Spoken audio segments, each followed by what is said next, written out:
আউযুবিল্লাহি মিনাশ শাইতানির রাজিম বিসমিল্লাহির রহমানির রহিম। ফিনান্সিয়াল ম্যানেজমেন্ট দ্বিতীয় অধ্যায় ৪ নম্বর ফরম্যাট ডিসিশন ট্রি বৃক্ষ সিদ্ধান্ত। বৃক্ষ সিদ্ধান্ত ছকের মতো করে সাজালে এটা গাছের মতো দেখা যায়। যেমন দেখা যাচ্ছে প্রথমে আমরা ইনভেস্ট করব, এখানে বলছে এই কোম্পানি এই প্রশ্নটা পড়ে তারপরে সব বিস্তারিত জানাই। আর এখানে কি কি প্রশ্ন হবে? প্রশ্ন হবে আমাদের সর্বোচ্চ 4টা। ক্যালকুলেট দ্য জয়েন্ট প্রবাবিলিটি, এখানে একের অধিক প্রবাবিলিটি দেওয়া থাকবে, সেই দুইটা প্রবাবিলিটি একত্রে গুণ করতে হবে, তারপরে সেই ফলাফলকে জয়েন্ট প্রবাবিলিটি বলা হবে।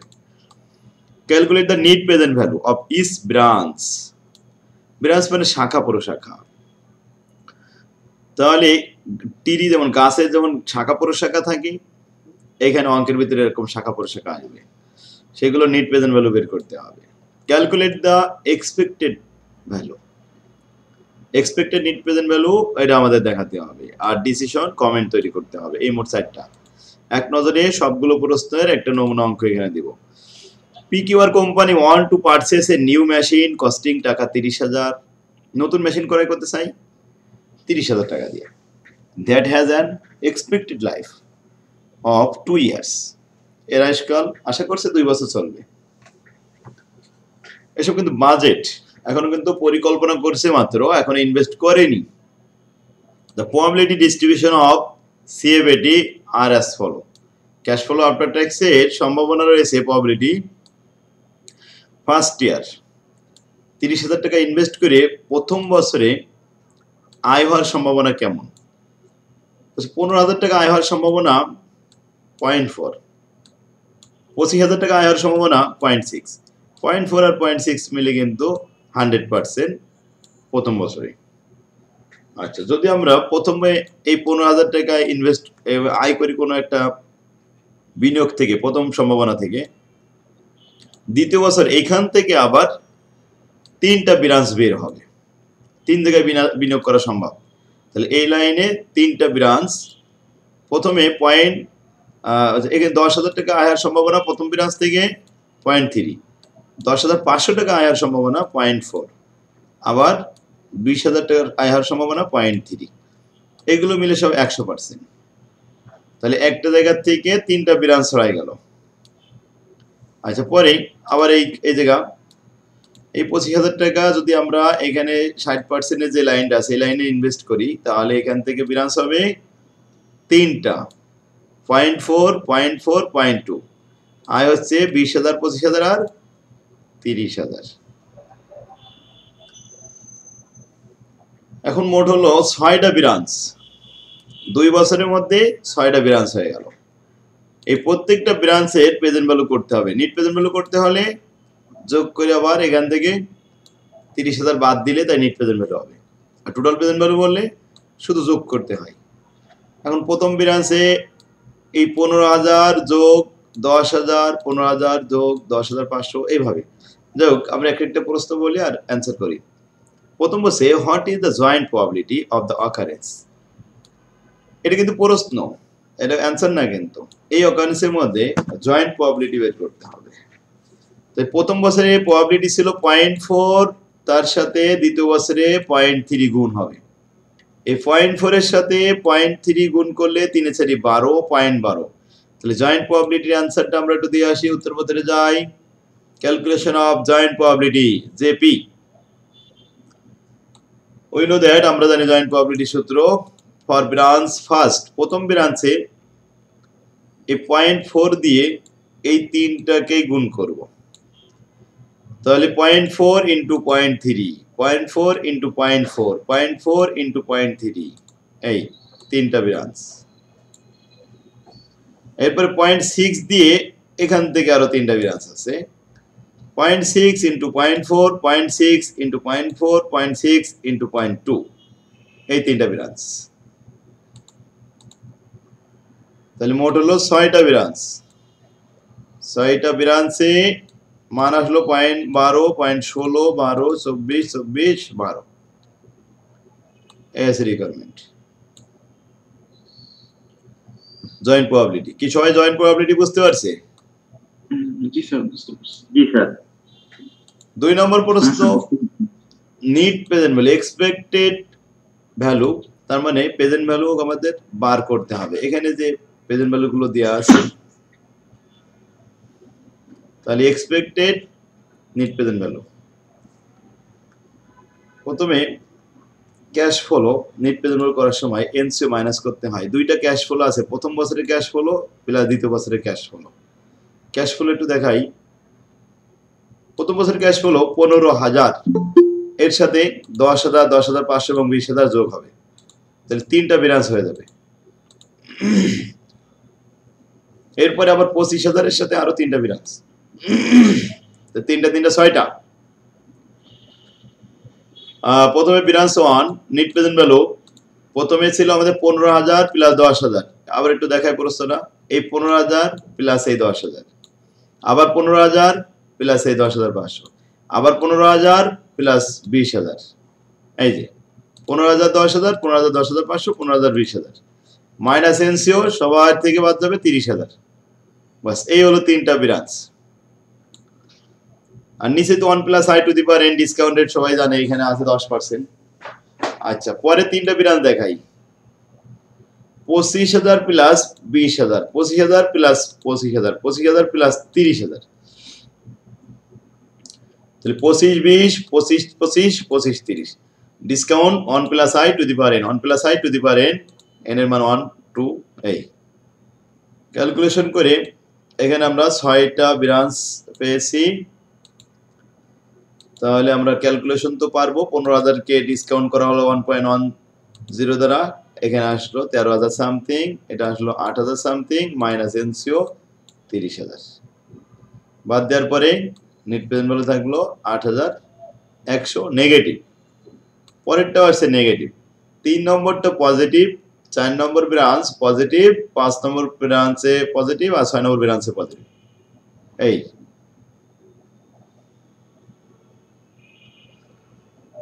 তাহলে আমাদের নেট প্রেজেন্ট ভ্যালু কমপ্লিট। দুইটা ব্রাঞ্চে নেগেটিভ হয়েছে, বাকি 4টাই পজিটিভ হয়েছে। হ্যাঁ, কিছু বলছিলেন নাকি? জি স্যার, একটা ছোট প্রশ্ন স্যার। হ্যাঁ বলেন। স্যার আমাদের এখানে ওই যে 15,000 বা 25,000 টাকা, ঠিক আছে স্যার, ওইটা তো দুইটা ব্রাঞ্চ না? প্রথম ইয়ারে দুইটা ব্রাঞ্চ না? হ্যাঁ হ্যাঁ, প্রথমে দুইটা ব্রাঞ্চ হয়েছিল। প্রথম ইয়ারে দুইটা ব্রাঞ্চ আর দ্বিতীয় ইয়ারে 6টা ব্রাঞ্চ। সেকেন্ড ইয়ারে এখান থেকে আবার 3টে ব্রাঞ্চ হয়েছে। আপনারা আম গাছ লাগান তো আম গাছে দেখবেন যে প্রথম বছরে যদি 2টা ডাল বের হয়, পরবর্তী বছরে ওই 2টা ডালে 3টা 6টা ডাল বের হয়, ঠিক না? জি স্যার। এই জন্য যে লোকটা প্রথমে ব্যবসা করতে নামে, তার কর্মক্ষেত্র ব্যবসার ভিতরে আয়তনটা একটু ছোট থাকে, মার্কেটটা ছোট থাকে, কিন্তু ব্যবসার বয়সে 1-2 বছর হয়ে গেলে ব্যাপক আকারে বৃদ্ধি পায়, দেখা যাচ্ছে আরো বেশি বৃদ্ধি পায়। যত বয়স বেশি হয় তত বেশি ব্রাঞ্চ বাড়ে, ঠিক না? এই জন্য এটাকে বলা হয়েছে ডিসিশন ট্রি। গাছের মধ্যে এরকম ব্রাঞ্চ বাড়বে। যদি আরেকটা বছর থাকতো 15,000 টাকায় বেচা প্রধান শাখা হলে আর এগুলো শাখা আছে, এরকম হয়ে গেছে না? হ্যাঁ, এটা প্রথম শাখা আছে 15,000, ওখান থেকে এই শাখাগুলো হয়েছে। আর এটা হচ্ছে 25,000, সেখান থেকে এই শাখাগুলো হয়েছে। বুঝতে পারলেন? আচ্ছা, প্রশ্ন আমাদের 2 নম্বর। If the risk free rate is 10%, ও নেট প্রেজেন্ট ভ্যালু তো করে ফেলেছি। এবার এরপরটা এক্সপেক্টেড নেট প্রেজেন্ট ভ্যালু। এই নেট প্রেজেন্ট ভ্যালুকে আবার এক্সপেক্টেড নেট প্রেজেন্ট ভ্যালু বানাতে হবে, গড়ের আবার গড় করতে হবে। আচ্ছা, মনে করেন যে একটা ব্যাংকে, এই যে আমাদের সোনালী ব্যাংক আছে বাংলাদেশে, সোনালী ব্যাংকের শাখা কত? 1700 শাখা আছে। তো 1-2টা শাখা হয়তো বা লস হচ্ছে, বাকি কিছু শাখায় লাভ থাকতেছে। এভারেজে কিন্তু লাভ থাকছে। কিছু কিছু শাখায় চুরি ডাকাতি হয়ে যায়, সেখানে লস হয়। তো যেহেতু অন্যান্য শাখা আছে, টোটাল মিলে কেন্দ্রে এসে দেখা যায় টোটাল মিলে লাভ আছে। তাহলে যেগুলো লস হয়ে গেছে সেগুলো ভোট থেকে দেওয়া যাবে। তো এই লোকটার এরকম যখন অনেক ব্যাপকতা বৃদ্ধি পাবে, 6টা ব্রাঞ্চ হয়ে যাবে, 2টাই লস হয়েছে, সমস্যা নেই, আর বাকিগুলো তো লাভ হয়েছে, সব মিলাই টোটালে লাভ থাকবে কিনা এটা আমরা দেখাবো। এই 2 নম্বর প্রশ্ন, বি নম্বর প্রশ্ন, এক্সপেক্টেড নেট প্রেজেন্ট ভ্যালু। দুইটা লস আর বাকি সাইডটাই লাভ। এক্সপেক্টেড নেট প্রেজেন্ট ভ্যালু 6টা ব্রাঞ্চের সাথে 6টা জয়েন্ট প্রবাবিলিটি গুণ করতে হবে, তাই net present value into PJ JP joint probability. প্রথমটা -8100, তার সাথে জয়েন্ট প্রবাবিলিটি 0.12, দ্বিতীয়টা -7686 ইন্টু 0.16, তৃতীয়টা প্লাস, এখানে কিন্তু মাইনাস নাই, এটা পজিটিভ, তাহলে প্লাস 165 সাথে 0.12 গুণ হয়েছে। চতুর্থ ব্রাঞ্চ 9256 এর সাথে চতুর্থ জয়েন্ট প্রবাবিলিটি 0.24 ছিল। পঞ্চম ব্রাঞ্চ পঞ্চম জয়েন্ট প্রবাবিলিটি, ষষ্ঠ ব্রাঞ্চ ষষ্ঠ জয়েন্ট প্রবাবিলিটি। তার মানে আমরা বুঝতে পারলাম এখানে জয়েন্ট প্রবাবিলিটি ব্যবহার করতে হয়। তাহলে প্রত্যেকটা ব্র্যাকেট দিয়ে ঘেরা আছে, ব্র্যাকেটের ভিতরে কাজগুলো আগে করতে হবে। ফার্স্ট ব্র্যাকেটের ভিতরে গুণ আছে, গুণ করলাম, মাইনাস ছিল বলে প্রথমটা মাইনাস হয়েছে, দ্বিতীয়টা মাইনাস হয়েছে, তৃতীয়টা প্লাস, চতুর্থ প্লাস, পঞ্চম ষষ্ঠ প্লাস। প্লাসগুলো সব প্লাস করে দুইটা মাইনাস করে দেওয়ার পরে পজিটিভ ফিগার কত থাকে? 5254, এটা পজিটিভ আছে। যেহেতু পজিটিভ আছে সুতরাং এটা আমাদের টোটালি লস না, লাভ আছে। এখন যদি সিদ্ধান্ত বলে should you accept, should you buy, should you invest, তাহলে আমরা অ্যান্সারে লিখবো we should invest, we should buy, we should accept. কারণ সেখানে পজিটিভ আছে তাই। Number C, standard deviation of probability distribution of net present value. Net present ভ্যালুগুলোর standard deviation, পরিমিত ব্যবধান, ঝুঁকি দেখাও। তাহলে net present value minus net present value of bar whole square into probability of joint probability. Net present value প্রথমটা 8100, সেখান থেকে minus হবে 5254, এই যে উপরে যেটা এক্সপেক্টেড নেট প্রেজেন্ট ভ্যালু বার, যেটা whole square into joint probability, প্রথমটা 12, পরেরটা জয়েন্ট প্রবাবিলিটি 0.16, তারপরটা 0.12, আবার 0.24, 0.12, এইভাবেই ক্যালকুলেশন করা হলো। রুট করে দেখা গেল 9437.98, এ হলো স্ট্যান্ডার্ড ডিভিয়েশন। সির পরে আর ছিল D, to recommend whether the machine should be bought or not, comment করতে হবে ডি নাম্বারে।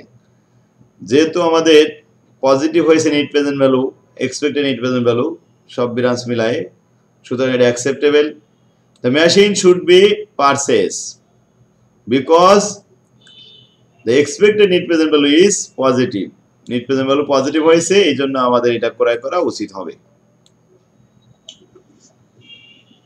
Hello sir. হ্যাঁ স্যার, স্ট্যান্ডার্ড ডেভিয়েশনে যে এনপিভি মাইনাস এনপিভি এর উপরে যে বারটা, এটা আসলে কিভাবে করব স্যার? ও সুন্দর, মানে কি লিখবেন কি হবে নাকি ব্যবহার করবেন কি হবে? কি ব্যবহার করব কিভাবে? এই যে ব্যবহার, এখানে আছে কি যে আমরা নেট প্রেজেন্ট ভ্যালু তো পাচ্ছি এইগুলো, এই যে 1 2 3 4 5 6টা, আর নেট প্রেজেন্ট ভ্যালু বার তো একটাই কমন, কোনটা? 5254। তাহলে ওইখান থেকে 6টা মান নিতে হবে, আর প্রত্যেকবার ওই 5254 বাদ দিতে হবে। এখন ভিতরে বিয়োগফল দেখেন ব্যবহার কি, -8100 আর -5000, এটা মাইনাসে মাইনাসে তো যোগ হয়, সাইন মাইনাস থাকেও, কিন্তু ফলাফল তো যোগ হবে। তাহলে 8 5 13354, 13354 কে স্কয়ার করেন ক্যালকুলেটরে, স্কয়ার করে যে মানটা আসবে ওটা লেখার দরকার নেই, ওর সাথে 0.12 গুণ করে দেন, একবারে এই মানটা চলে আসবে। স্যার, এই হচ্ছে ব্যবহার বিধি। ঠিক আছে। এরপরে আপনারা রুট তো বোঝেন, রুট করলে এটা চলে আসবে। এই ব্রাঞ্চ আরেকটা দেখি, 2 নম্বর problem. A company is considering the purchase of a new equipment. The net cash flow of the equipment have been estimated as given below. The equipment's life is estimated 2 years. Branch 2 year দেওয়া হয়েছে।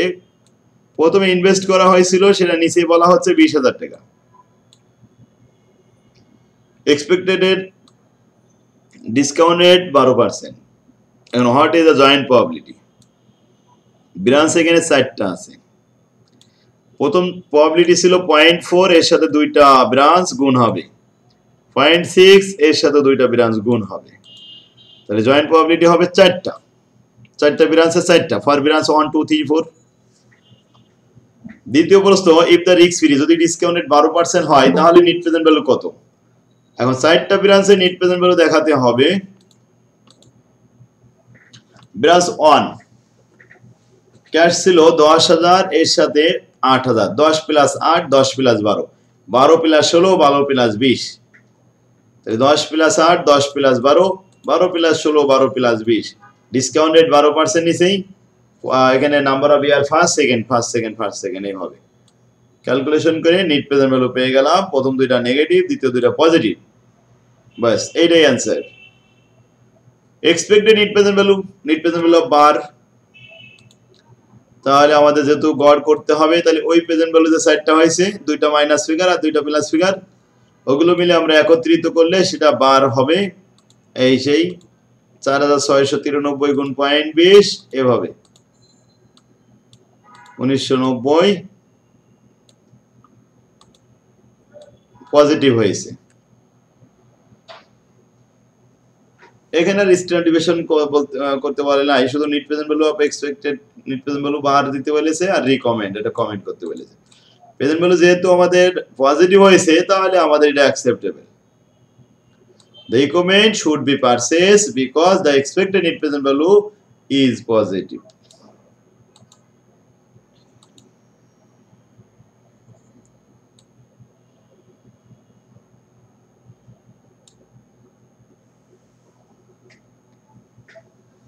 এখানে আরেকটা প্রশ্ন 3 number. A company has the following estimated the present value of the future cash flow after tax associated with the investment proposal, প্রস্তাবিত। এখন আমাদের বর্তমানে একটা প্রেজেন্ট ভ্যালু আছে, ইনভেস্ট করা আছে, প্রস্তাবিত যে এখানে আরো কিছু ইনভেস্ট করা যায় কিনা তাই। এখন বলছে concern with the expanding the plant capacity, যদি আমরা এখানে ক্যাপাসিটি বাড়াতে চাই, it intend to use the decision tree approach, decision tree approach এর অনুসরণ করে আমাদেরকে কি করতে, to get a clear picture, একটা পিকচার তৈরি করে দেখাতে হবে। যেমন আমাদের এই অঙ্কে পিকচার তৈরি করা ছিল, প্রশ্নে একটা ট্রি গাছ ব্রাঞ্চ তৈরি করা ছিল। 3 নম্বরে কোনো পিকচার নেই, তবে পিকচার আমাদের বানাই দেখাতে বলছে যে একটা পিকচার দেখাও, ক্লিয়ার একটা picture of the possible outcome of this investment. The plan expansion is expected to cost, এখানে কস্ট কত, 3 লক্ষ টাকা। আশা করছে প্ল্যান্টের কস্ট হবে কত টাকা, 3 লক্ষ টাকা। যদি আমরা এখন বাড়াই খরচ, তাহলে 3 লক্ষ টাকা খরচ বাড়বে। আচ্ছা, বলছে the respective present value of future CFD and probability are as follows, নিচে দেওয়া হলো present value of future CFD, ভবিষ্যতে ক্যাশ ফ্লো আফটার ট্যাক্স আসবে, এরকম একটা ইনফরমেশন দেওয়া হলো। উইথ এক্সপেন্সেস, যদি আমরা এক্সপেনশন করি, খরচ করি, তাহলে আমাদের ইনকাম হবে বেশি। যেমন প্রথম বছরে হবে 3,000 5,000 9,000, তিনটা ইনকাম। আর যদি উইদাউট এক্সপেনশন, যদি আমরা খরচটা না করি, এই যে এখন 3 লাখ টাকা এক্সট্রা খরচ করার কথা বলছে, যদি আমরা খরচ না করি, তাহলে আমাদের আয় হবে যেটা বর্তমানে আছে ওই অবস্থায় 2 লাখ 2 লাখ 2.5 3.5 লাখ। এদের প্রবাবিলিটিও দেওয়া হয়েছে সাপ্লাই, কিন্তু কোনো পিকচার দেওয়া হয়নি। এখন পিকচারটা আমাদের ক্লিয়ার পিকচার এটা তৈরি করতে হবে। আচ্ছা, সেটা একটা অ্যান্সার। পাশাপাশি কমেন্ট করতে হবে, অ্যাডভাইস উপদেশ দাও, কমেন্ট করো the company regarding the financial feasibility of the project. এখন আমাদের কমেন্টে জানাতে হবে যে এক্সপেনশন করলে ভালো হবে নাকি এক্সপেনশন না করলেই চলবে। যাই হোক, উইথ এক্সপেনশন উইদাউট এক্সপেনশন দুইটা বলেছে, তাহলে একটা চিত্রের মধ্যে দুইটা ইনফরমেশনই দেখাবো। একটা পিকচার তৈরি করলাম, প্রথমে একটা টেবিল লিখলাম যে উইথ এক্সপেনশন যদি আমরা ব্যয় করি তাহলে 3 লাখ টাকা ক্যাশ আউটফ্লো। আচ্ছা, আর ক্যাশ আউটফ্লো মানে বাইরে চলে যাবে কিন্তু ক্যাশ। আর উইদাউট এক্সপেনশন যদি আমরা ব্যয় না করি, আগে যা ছিল তাই থাকবে, তো নতুন কোনো ক্যাশ আউটফ্লো হবে না। আচ্ছা, এখানে আমাদের প্রবাবিলিটি গুলো বলা হয়েছে 0.20, 0.40, 0.40 সবগুলো দেওয়া হলো। 0.20, 0.40, 0.40। আচ্ছা, এখন আসি উইথ এক্সপেনশন যখন বলেছি তখন তিনটা ব্রাঞ্চ, প্রথম ব্রাঞ্চে 3 লাখ, তারপরে 5 লাখ, তারপরে 9 লাখ। 3 লাখ, 5 লাখ, 9 লাখ এই পর্যন্ত আসলো পিকচারটা। উইদাউট এক্সপেনশনে 2 লাখ, 2 লাখ, 3 লাখ 50, তাহলে 2 লাখ, 2 লাখ, 3 লাখ 50।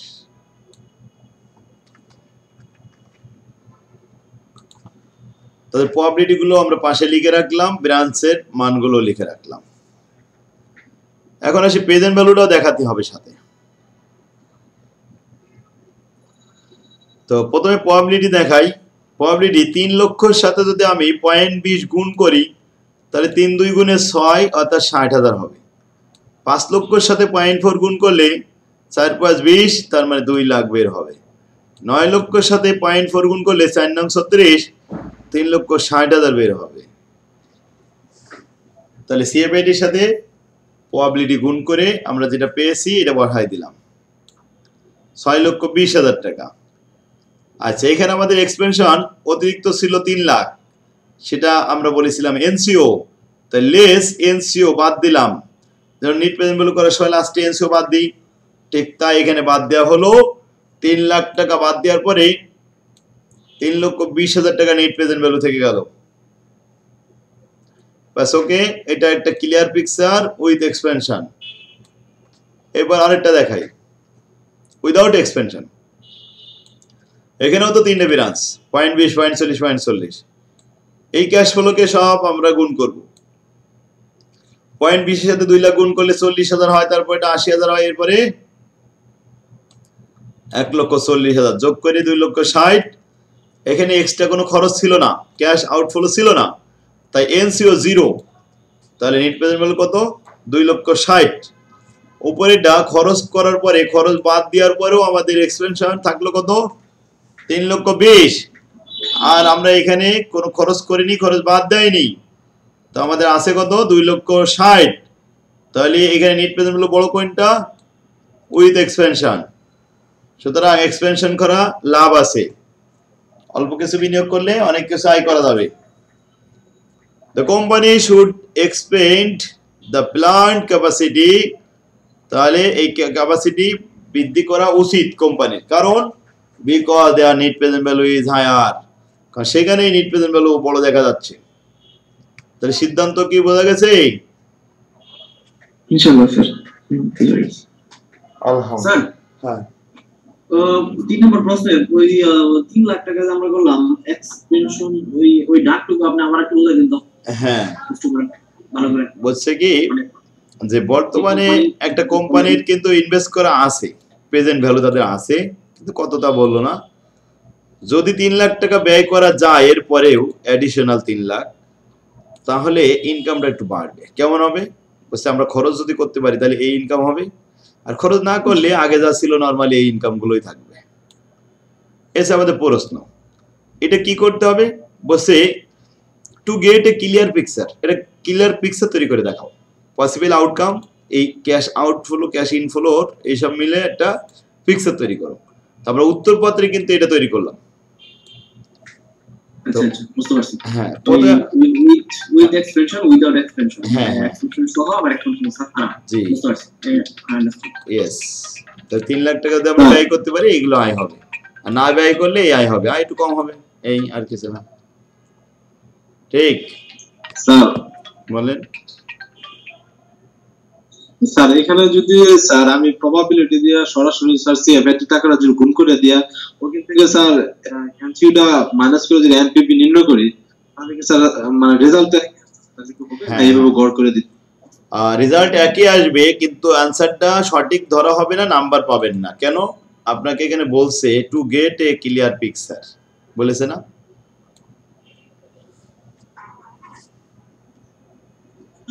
পিকচারের মাধ্যমে দেখাতে বলছে। আসলে এই ফরম্যাটটার নামই তো ডিসিশন ট্রি, বৃক্ষ সিদ্ধান্ত। ঠিক বৃক্ষের মতো এই ব্রাঞ্চ গুলো দেখাতে হবে। তাহলে এখন ক্লিয়ার?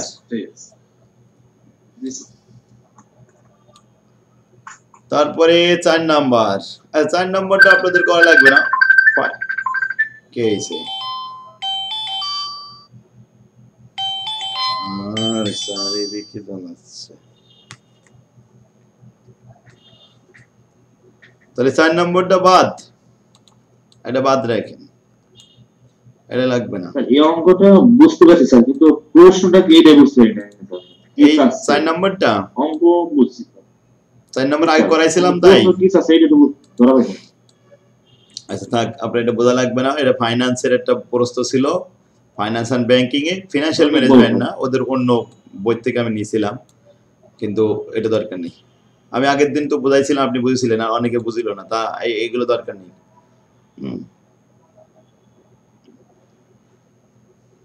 4 নম্বর বাদ দিয়ে আমরা চলে আসলাম সিএপিএম। সিএপিএম কি দেখাবো? সিএপিএম অনেক ইজি। এখানে একটা সূত্র দিয়ে আমাদের 4টা প্রশ্ন হবে। Calculate the expected rate of return, calculate the risk free, calculate the firm beta, coefficient of beta, calculate the expected rate of return on market. এই 4টা প্রশ্ন হবে। প্রথমে hotline limited wish to calculate it the cost of equity capital using the CAPM approach. The following information are available. Information বলছে risk free আছে 10%, beta আছে 1.50 আর market return আছে 12.5%. Compute the required rate of the equity capital or the expected rate of return বের করো। একটাই সূত্র, we know that, আমরা জানি expected rate of return এর সূত্র হলো risk free plus RM minus risk free, এই যে মার্কেট রিটার্ন RM বা KM into risk free। risk free টা আমরা যে কোনো সাইডে, এই সাইডে রাখতে পারি, ওই সাইডেও রাখতে পারি, যে কোনো এক সাইডে রাখলে হবে, গুণ তো ব্র্যাকেট এই পাশে পাশে দিলেই হয়। risk free মান দেখলাম প্রশ্নে দেয়া আছে 10%, বেটা 1.5, মার্কেট রিটার্ন 12.5, রিস্ক ফ্রি 10, ব্র্যাকেটে কাজ আয় করতে হয় 12.5 থেকে 10 বাদ দিলে 2.5 থাকে, আর 2.5 এর সাথে 1.5 গুণ করলে 3.75 আসে, সেটার সাথে যোগ করলাম 10%, তাহলে 13.75% অ্যানসার। স্যার এখানে রিটার্ন অফ ইকুইটি ক্যাপিটাল বা এক্সপেক্টেড রিটার্ন আমরা কস্ট অফ ক্যাপিটাল কি একই কথা স্যার? একই কথা। Expected rate of return, expected equity return, cost বলে না, ওই রিটার্নই বলে বেশি, এক্সপেক্টেড বলে দেয়, এভারেজ রেট অফ রিটার্ন বলে। এখানে আরেকটা প্রশ্ন বসে, at present the suppose the risk free এখানে 12% and the expected return on the market expected return portfolio is 16%, RM এর মান। এক্সপেক্টেড রিটার্ন ফর 4 স্টক বলছে in listed together with the probability এখানে দেওয়া হয়েছে পোর্টফোলিও, উইথ দ্য পোর্টফোলিও সবগুলো মিলায় এখানে এভারেজ রেট অফ রিটার্ন 18%, 15%, 16%, 20%, আর বেটা তো দেওয়া আছে। এখন এভারেজ যে রেট অফ রিটার্ন দেওয়া আছে এটাই কিন্তু এক্সপেক্টেড রেট অফ রিটার্ন। এখন এক্সপেক্টেড রেট অফ রিটার্ন যদি দেওয়াই থাকে তাহলে আবার আমাদের প্রশ্ন করলো কেন? তুলনা করতে বলা হয়েছে, বেটা দেওয়া আছে, রিস্ক ফ্রি দেওয়া আছে, RM দেওয়া আছে। এখন আমরা পোর্টফোলিও ABCD এই 4টের নতুন করে এক্সপেক্টেড রিটার্ন তৈরি করব। On the basis of this expansion, which stock are overvalued, which stock are undervalued. এখানে যে মানগুলো দেওয়া হলো এটার ভিতরে কোনটা বড় আর কোনটা ছোট আছে এটা একটু বের করে ফাইন্ড আউট করতে হবে। যেখানে আমাদের সূত্র শেখানো আছে, রিস্ক ফ্রিও দেওয়া আছে, RM ও দেওয়া আছে, বেটাও দেওয়া আছে, 3টে মান দেওয়া থাকলে তো এক্সপেক্টেড রিটার্ন বের করা সম্ভব। We know that expected rate of return এর সূত্র, and expected rate of return সূত্র লিখে রিস্ক ফ্রি 12%, বেটা প্রথমটা 1.35, দ্বিতীয়টা 0.85, তৃতীয়টা 1.20 আর লাস্টেরটা 1.75, ব্র্যাকেটের ভিতরে 16 - 12, 16 - 12, 16 - 12, 16 - 12, ব্র্যাকেটের কাজটা এই করলাম। 16 থেকে 12 বাদ দিলে 4 থাকে, 4 এর সাথে 1.35 গুণ করলাম, তাতে আসে আমাদের 5.40, তার সাথে 12 যোগ করলাম, আসলো 17.40। প্রথমটা হয়ে গেল। দ্বিতীয়টা 15.40, তারপরে 16.80, তারপরে 19%। এখন এই যে 4টা পোর্টফোলিও রিটার্ন পেলাম, সিফাত সরকার কি বুঝতে পারছেন? এভারেজ মান এখানে আমাদের প্রসেস ছিল, কপি পেস্ট করলাম। হ্যাঁ জি স্যার বুঝতে পারছি। আচ্ছা, অ্যাকচুয়ালি আমাদের যে মানগুলো হয়েছে এই সাইডটা, এটা নিয়ে আমরা এখানে বসালাম। এবার 18 থেকে 17.4 বাদ দেওয়া হলো, 0.60 থাকলো। 15 থেকে 15.4 বাদ দিলে -0.4 থাকলো। 16 থেকে 16.8 বাদ দিলে থাকলো -8। 20 থেকে 19 বাদ দিলে 1। আচ্ছা, এখন আসি যেগুলো পজিটিভ ফিগার হয়েছে এগুলো সব ওভার ভ্যালুড, যেগুলো নেগেটিভ হয়েছে এগুলো সব আন্ডার ভ্যালুড। কি ক্লিয়ার? এখন আন্ডার আর ওভার বুঝতে পারছেন? ওভার মানে বেশি, আন্ডার মানে কম। হ্যাঁ হ্যাঁ বুঝতে পারছি স্যার। এই সিএপিএম এর সবগুলো ওই একটা সূত্র দিয়েই, এখানে বলছে রিস্ক ফ্রি 12 আর আড়াই মাসে 16, একই প্রশ্ন আগে যেটা ছিল। বেটা দেওয়া আছে, এভারেজ মান দেওয়া নেই। বলছে এক্সপেক্টেড রেট অফ রিটার্ন বের করে রাখো, এটা কোনো তুলনা করা লাগবে না, যা হবে এটা অ্যান্সার আগেরটাই। 4 নম্বরেও সিএপিএম দেওয়া আছে এইভাবে। তাহলে আজকে এই সিএপিএম এর সবগুলো দেখে আসতে পারবেন না? হ্যাঁ জি স্যার। জি স্যার। ওকে, আলহামদুলিল্লাহ।